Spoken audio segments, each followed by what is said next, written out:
On TV, the panicked chorus of media voices only grew louder. Take a listen. His performance was, I sat there and watched it, and I could not believe it. I said, not only is this a political hydrogen bomb for him and the Democratic Party, what happened? What happened? Is Joe Biden the person who can stop Donald Trump or somebody like Trump who gets the Republican nomination? That's what he's got to. He's got to look in the mirror, search his soul, and make that decision. And I wanted to raise that question. I'd like him to think that through carefully because I have my concerns. Here now with reaction, our former RNC chair, Reince Priebus, and former Arkansas Governor Mike Huckabee. Welcome, gentlemen. Governor Huckabee, you know your way around a debate stage. This blaming of staff for Joe Biden presenting as too old, for having the vacant look in his eyes, for allowing numbers to numb his brain. I mean, he could have gotten a doctor's note. They're saying he had a cold. I think if you take away the C, you get more of the answer here. But how do you see this? And do you think people will forget this debate performance and start focusing on the issues or start giving Joe Biden a little bit of grace? I think that there's no one to blame but Joe Biden. As a person who has been on the debate stage, the truth is you can have all these people talking to you and telling you what you ought to do and not ought to do, but you're the one that walks out there. And you also have the right to look at every one of them and tell them to shut up. I don't want to hear any more out of you. And sometimes that is the best thing to do, is to tell all the people who think they know what you should do to just leave you alone and let you go out there and do your thing.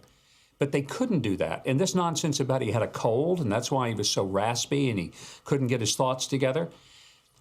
Every one of us know that if he'd really been sick in that 8-day sequestering up at Camp David, they would have talked about that every day. He's going to be there, even though he's going to have to push through how sick he is. Look, let's just be realistic here. There is a run on toilet paper in D.C. because of that performance last week, because the Democrats, well, let's just say they're having a rough week, too, trying to decide how to deal with what is an absolute meltdown. And we're all seeing it. Yes, and some of us are enjoying it. Couldn't happen to a nicer crew. Reince Priebus, you've been the RNC chair, you're White House chief of staff. You have a big hand in this month's convention out in Milwaukee.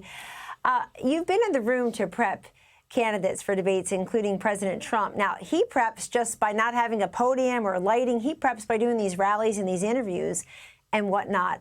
But I'm very curious about the blaming of staff, particularly. Isn't that a risk that they're taking? The staff knows him best. The staff has been covering for him and his lack of acuity and agility for a very long time. Well, you're right, Kellyanne. And you and I did debate prep in 2016. And it's ridiculous to blame the staff for this kind of performance because, you know, he came out in the first 30 seconds and everyone knew something was wrong. He wasn't making any sense. When you do basic debate prep, it's not that complicated. Number one, hey, there's a split screen. When the camera's not on you, or when you're not speaking, you have to act like everyone's watching you because it's a split screen. Hey, you're going to get attacked on immigration, the economy, and inflation. You've got 3 canned answers. He couldn't deliver any of it, and it's a cover-up. You're exactly right. The whole thing's a cover-up, and by blaming staff, you just make it worse. And you know these reporters that are talking about he needs to get out, what they really need to do is find out why. I think Bob Woodward, if you kept playing his interview, he said it well, which is, look, this was so impossibly bad that these reporters ought to figure out why was it so bad? What is the real answer? What really is going on with the President of the United States? If Scotty Scheffler shot 120 yesterday, no one would be saying, well, he had a cold, he had a bad day. No, they would be asking the question. And no one is asking this question. What is going on with Joe Biden? Governor Huckabee, we're all scratching our head. We can chuckle a little bit, but the serious point is the world leaders are also watching this. And I'd like your perspective on that. Yeah, I think you're right. We have to recognize the serious part is that we're not the only ones watching. And we're not the only ones who have been watching.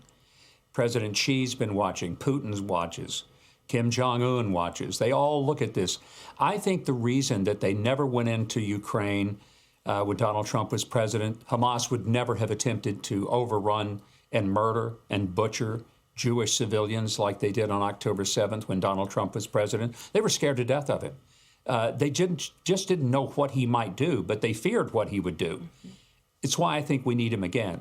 Because the world, whether they respect him or they're just afraid of him, I don't care. I just know they behave better.